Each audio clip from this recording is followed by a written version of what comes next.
Some businesses succeed, some don't. Then there are those that seem to have been around forever. The true entrepreneurial success story. How did they do it? What was their vision? What makes a success? In this special episode for Eye on Annapolis, we speak with the true success stories, those business owners that have been around for decades, learn from their successes and failures. Now, here's host John Fernay. We're here up on Jabez, did I say that right? Jabez Run Road in Millersville with Solar Energy Services, and we are here with the president, CEO, owner, probably the head janitor, the window washer, and everything else that goes along with it, Rick Peters. How are you today? I'm fine, thank you, John. Thank you very much for inviting me up here, and I've got to admit, I heard your commercial on WRNR, and I don't know it verbatim, but I mean, at one point you say, yeah, we've been around for 40 years, and I'm going, okay. Solar has not been around for 40 years, has it? It sure has.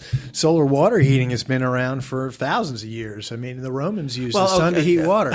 But more seriously to your question, solar water heating is an industry that has risen and fallen multiple times over the last 100 years. The first patent for a residential solar water heater was in Baltimore, Maryland in 1891. It was a booming industry, and it eventually got crushed by cheap gas. At one point, a significant number of the homes in Pasadena, California, had solar water heating systems. And then they discovered natural gas out there, and almost overnight, the solar water heating industry folded. So cheap energy is something that's crushed solar a few times in the past. Okay. We're in a era now where solar water heating is becoming less and less economical when compared to solar electric or photovoltaics, which is what we primarily install these days. Most of probably 95% of the installations we do now are solar electric system. But so did you get your start in solar water? Yes, my business partner did actually. So I'm the president and one of the owners. I have a business partner who's the founder of Solar Energy Services. His name's Roger Perry. Roger started doing... I've heard him on the commercials too. Yeah, yep, and he's been on a few of them. Roger started doing solar right out of high school. He went to school out in Northern California in the late 70s, early 80s. He was doing solar pool heating and solar water heating. And so that's really the story behind our 40 years. He restarted this company in 2005. He and I became partners in 2008 when I bought a minority share of the company and then later a majority share. So we're partners to this day, and that's really the story behind our 40 years.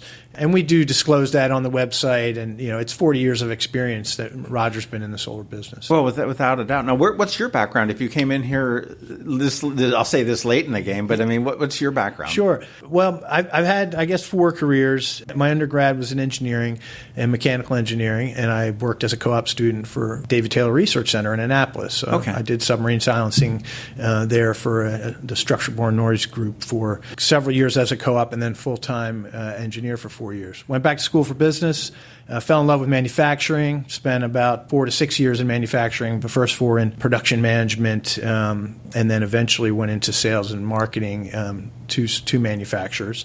And then in the late 90s, I joined the IT business and worked for 9 years for a company called Data Prize. I was the 14th employee, and they were about 115 when I left. And actually, the business just got acquired.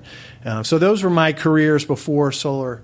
Wow, so it seems like you've got the background for, exactly the position you're in. You've got the manufacturing, you've got the tech, the engineering, and everything else that goes with it. It seems like you're like the ideal person to come in here to be able to get all the different facets of what Solar Energy Services does. It's definitely been helpful, and I've always had an interest in doing something entrepreneurial, and I always wanted it to be something I was passionate about. So in 2008, my father passed away, and I had been looking at the solar industry for a couple of years, sort of casually up until then, and that kind of lit my fire. And so in the summer of '08, I left my job. I had a very good job, well paid to join this industry. So I was either going to start a business, buy into one, or go work for a solar company. And I, through a lot of research and networking, I found my future business partner, Roger Perry, and we courted for a while and shook hands at the end of the year in 2008 and became partners then. probably one of the most scary times of your life, wasn't it? It was indeed.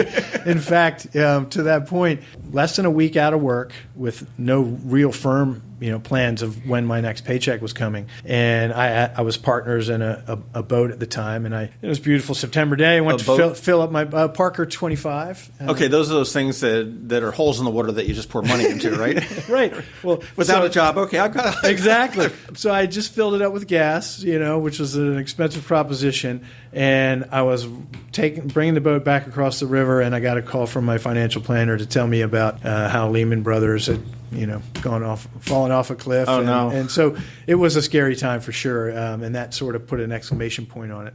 But in October of 2008 was when President Bush signed off on the bill that bailed the banks out, and tied to that was an 8-year extension of the solar investment tax credit. Right. So that was a good harbinger, and we certainly did our best to leverage that. Well, okay, so now you're here from 2008. You were now in 2020. Mm-hmm. You've grown considerably, and I know that you're hiring pretty much. I would say consistently, but I know there's a big push for hiring and everything else. But how did this grow to the point where, and how big are you? Well, we're still under 10 million in sales. We're a little over 40 people. I think we have 5 or 6 open positions right now. And how we got here, it was a lot of ups and downs. And in the industry, we affectionately refer to it as the solar coaster. For an industry that's fledgling and establishing itself, with a lot of help from incentives at the federal and to some degree at the state and local level, it's been an exciting ride, because one of the challenges with incentives is they sometimes come and go, or they dissipate, and that can really affect the economics, which also affects demand and of course affects how we scale.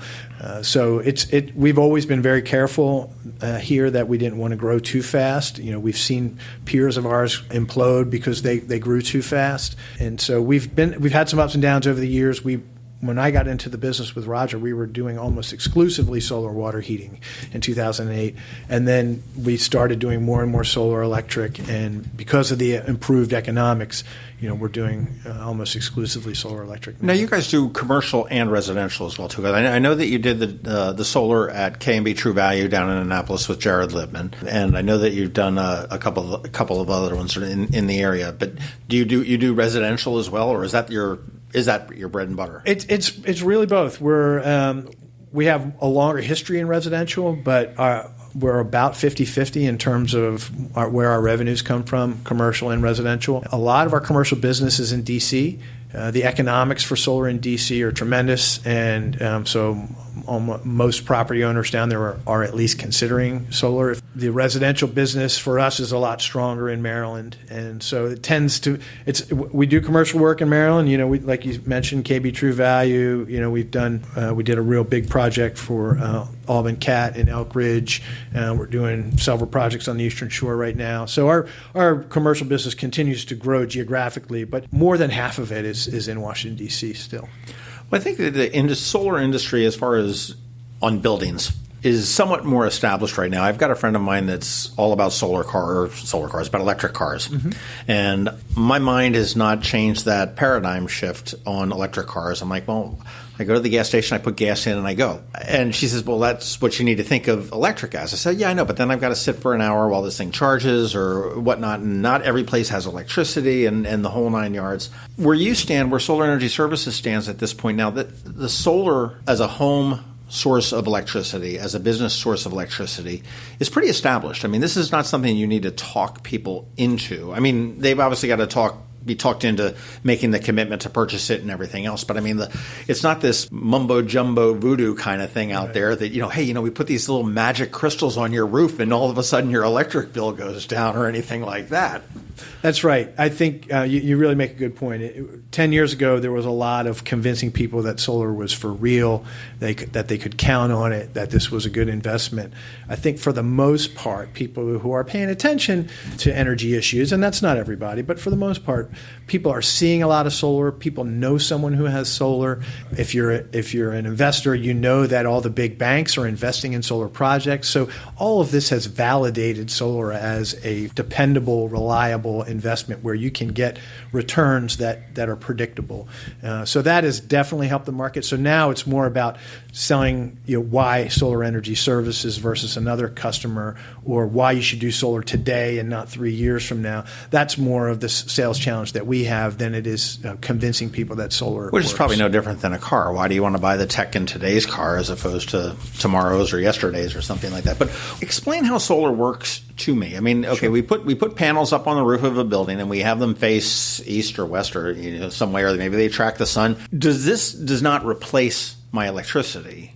Only in part, typically. So the way solar works in Maryland and 30 some other states that have a law called net metering is that you install these systems and they're grid tied. And what that means is the solar generator, the solar panels that we put on your roof, is now an energy generation system, and we have to get permission from the utility to connect that system to the grid. And what happens is your home uses the power first, and if there's any excess generation, it gets fed to the meter and actually goes out to the grid and literally gets consumed by the nearest load. So I have solar in my home, and on days, there's a surprise. And in the spring and fall, on bright sunny days when I'm not running the air conditioner or have any heavy loads, I'm generating more power on my roof than the home is using. And so that power actually exits through my meter, goes to the grid, and gets consumed by the nearest load. And my neighbors are paying the utility for the solar energy that I'm generating. And in turn, the utility, by virtue of the net metering law, the utility gives me credit for that energy that I exported so that I can consume those credits later in the evening or in the wintertime or when I'm not generating. So if I were to try to simplify this, okay, you've got an electric meter sitting on the outside of your house, okay, and you turn off on every absolutely appliance in your house, okay, that little wheel starts to spin real quick, and they don't have wheels anymore, but that's, okay, the wheel starts to spin real quick. And the cash registers start to ring in BG&E. Okay, hey, they're using electricity, and so on and so forth. And then they send me a bill at the end of the month. With solar now, that wheel still continues to spin at the same degree, only there's solar panels on my roof that are coming back down. Now they're going back to that meter. And this is real simplified, and sort of spinning the wheel the other way to sort of reduce the cost and sending it back out? Yes, in concept that is correct. Okay.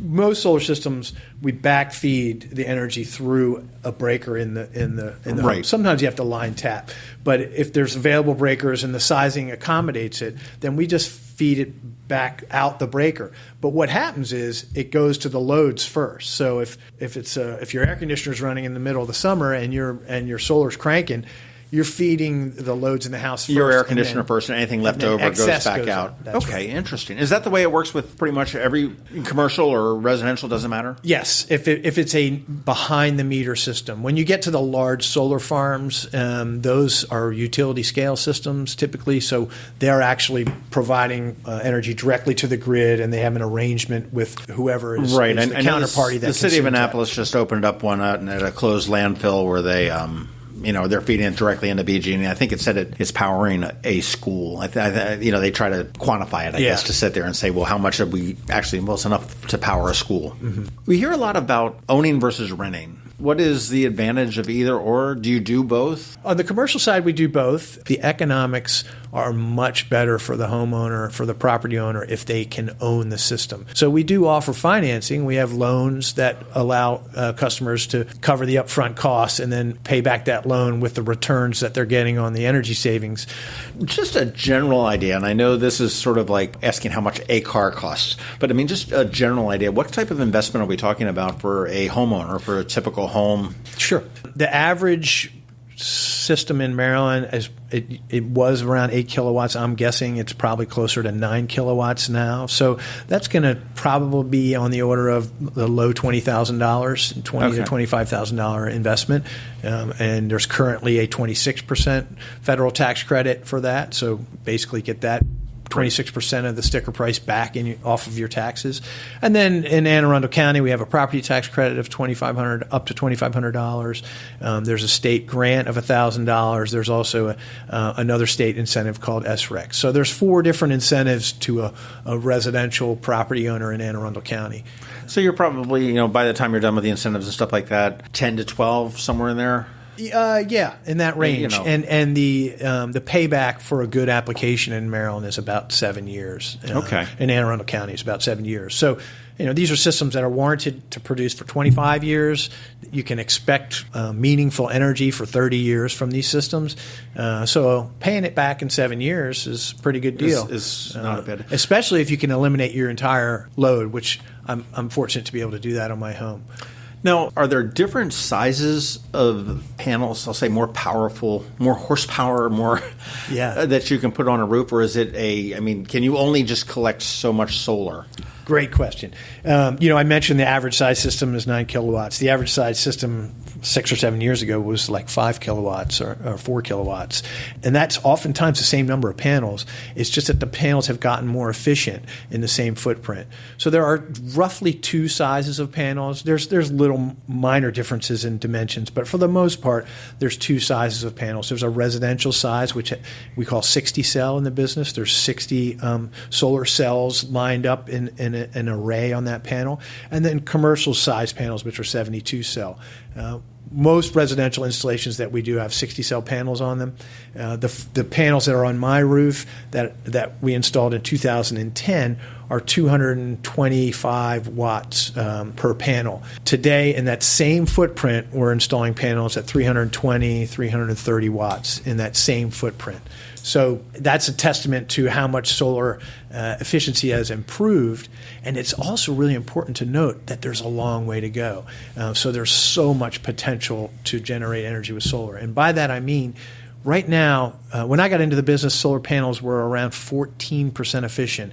Now the average panel that we install, and there's premium, you can spend more for higher efficiency, but the average is in the 20 to 21% efficiency. So if those efficiencies continue to improve, it will be easy to offset all of the energy consumption in your home with a modest size roof. You won't need 3 different rooftops or whatever. So we've seen in the last several years the ability to offset 100% of the customer's energy is much more common than it was 5 years ago, and that's because of efficiency. It's funny. I just jotted down here. You said that you installed your solar in 2010, and you are fortunate enough to be able to power your entire home. So essentially, I realize it doesn't work this way, but you haven't gotten an electric bill in 10 years, and then sometimes they've sent you a check. But obviously that's not the way it works. It's the credits. But you are now energy, as far as the wallet goes, neutral. Yes, more or less. To full disclosure, there is a connection charge, and which is totally understandable. I'm feeding back to the grid and I'm consuming from the grid. So there's an $8.95 a month charge to be connected to the grid. But otherwise, yes, I'm generating. I need a business where I can charge people for them to give me stuff. I'm generating credits half of the year, and I'm consuming those credits the other half of the year. So, this time of year, I'm still generating, but I'm using more than I'm generating on the average day. So I'm eating away at those credits, and then come April, it will get trued up. So once a year, the net metering law says these credits can only last a year, and so the utility will true up with me in April. And if I have excess credits, they will indeed send me a check, and they have. And then it'll be at the wholesale rate, not at the retail rate. Sure. But still, it's well, nice at that point to you're a wholesaler, so that makes exactly. How complicated is it to do it? Okay, I'm here. I want solar. I write you a check. Can you take care of me this weekend? It's a little more complicated than that, but not extremely.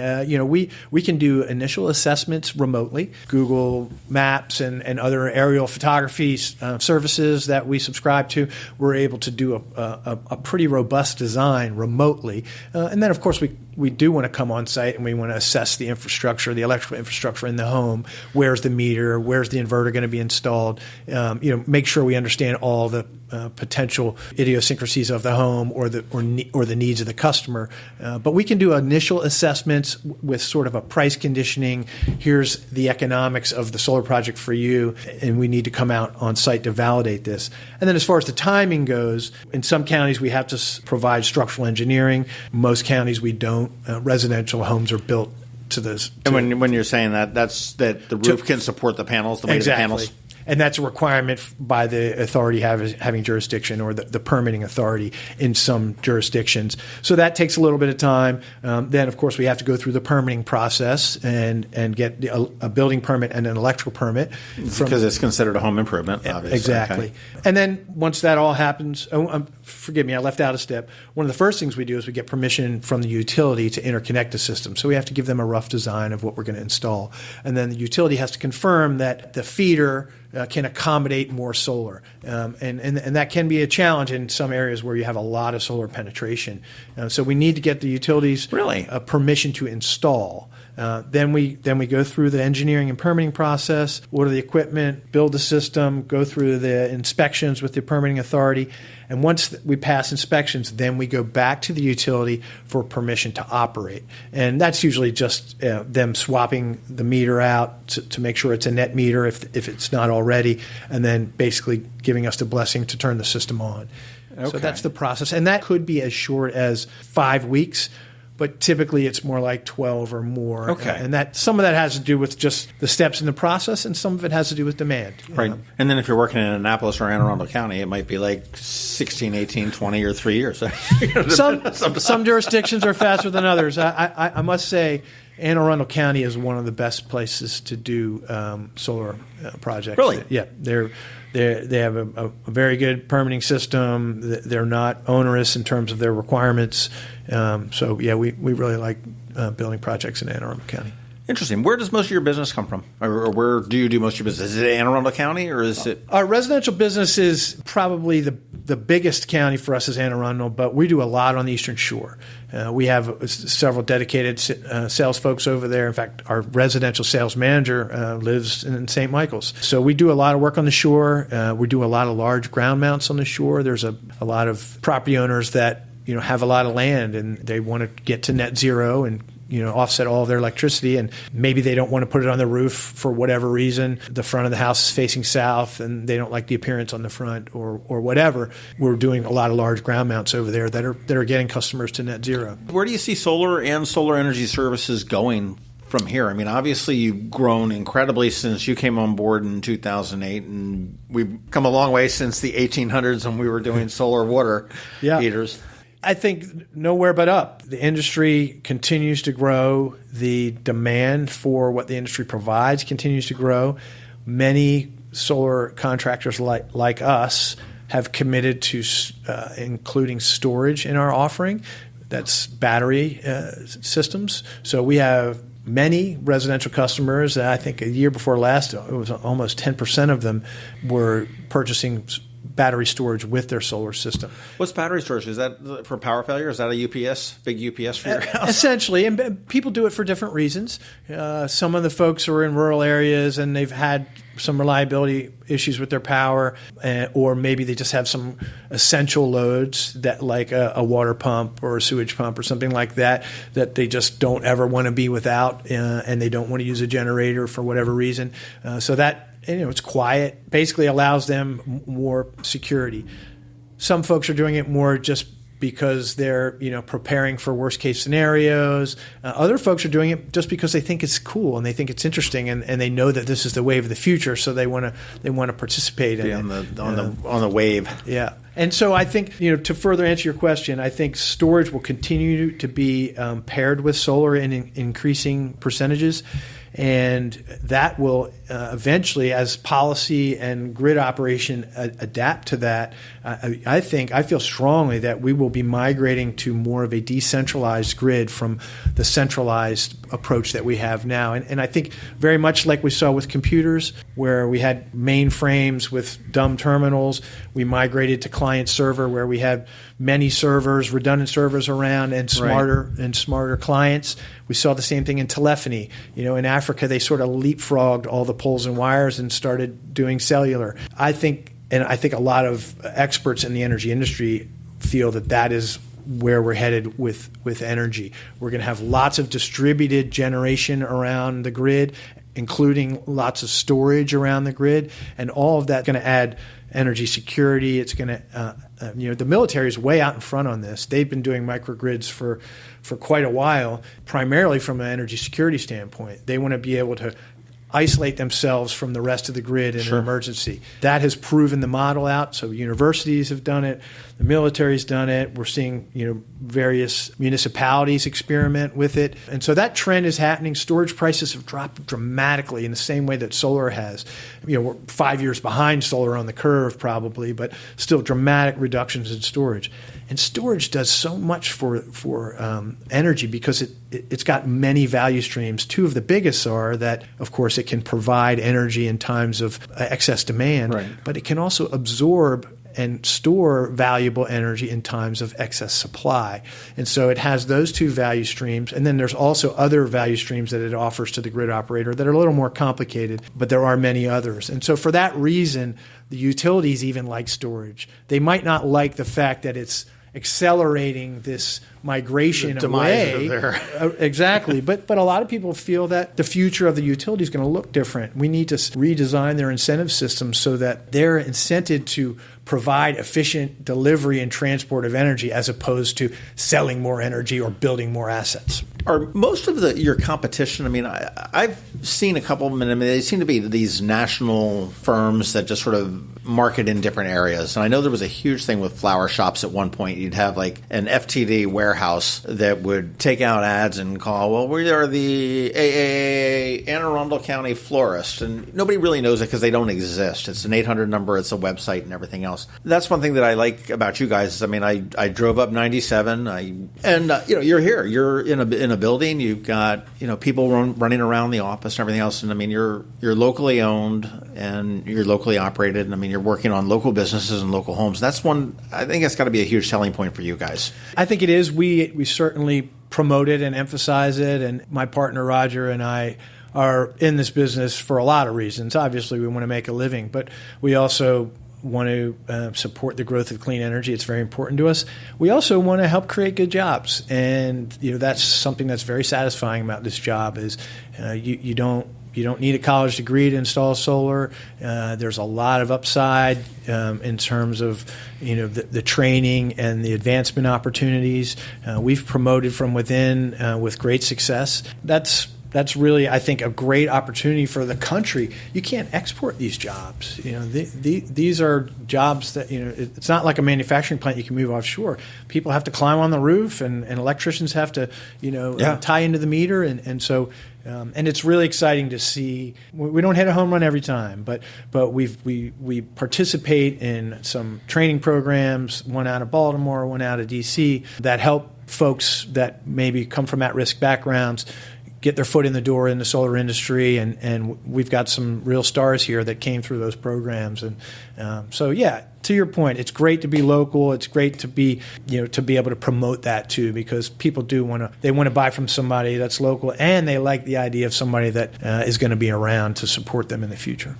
I'm assuming, and I could be wrong, you don't make the solar panels here. You're not fabricating. You're buying you're cutting them to obviously or sizing them to fit a specific roof or an angle or something like that. But I'm assuming that you do a lot of the assembly you're not creating them. We're not manufacturing anything here. That's correct. We purchase our racking and our inverters and our panels, which are the three primary components to a solar energy system. Of course, there's wire and nuts and bolts, fasteners, all those things. But most of the value in the value chain happens in the United States. So the engineering, the permitting, the sales, the installation, most of the racking and balance of system are all U.S. manufactured products. So there is a significant contribution to the economy besides just what we're... And last question for you, Rick. You are turnkey, right? Yes, we are. I turn around and I give you the check and I leave here today and I go on my world cruise or something like that and come back in 12 weeks. There's going to be operating solar panels on the roof of my house, money coming into my bank account from BG&E. But you handle the permitting, the connection and everything else. There's nothing, I'm not running down to the permit office and signing this or that. You're just... That's correct. We operate in Northern Virginia, D.C., Maryland, and Delaware, and we handle everything turnkey from start to finish on that. Now, I will say that for really large projects, and we're finishing up a 5,000 panel project in D.C., a big ground-mounted system, we utilize a lot of subcontractors. But for most of our commercial jobs and almost all of our residential jobs, these systems are being installed by our employees, and Sure. indeed they are turnkey. Sure. That's all. It's good to know that it's all essentially hands-free. I mean, as a homeowner or as a business owner, there's, I need to make the commitment, and that's sort of where my involvement ends, and let the experts take care of it. Yeah. SolarSaves.net is your website, right? That's right. Is that one of the best ways to learn a little bit more about you? Or I believe that is the best way. I mean, certainly you can give us a call or send us an email, and all that information is on our website. But we have a pretty robust website, and we think very informative. People find it a good resource where they can, if they choose to, learn a lot about solar before they start shopping. But we're happy to walk them through the whole process if they don't want to take that route. Rick Peters from Solar Energy Services, thank you very much for your time. It's been my pleasure. Thank you. Thanks for listening to this special podcast for Ion Annapolis. Please be sure to visit ionannapolis.net for all your local news, events, and opinions. And in case you haven't already, please subscribe to the Ion Annapolis Daily News Brief, where we bring you your local news direct to your phone or tablet every Monday through Friday at 7 a.m. Subscribe on iTunes or Google Play.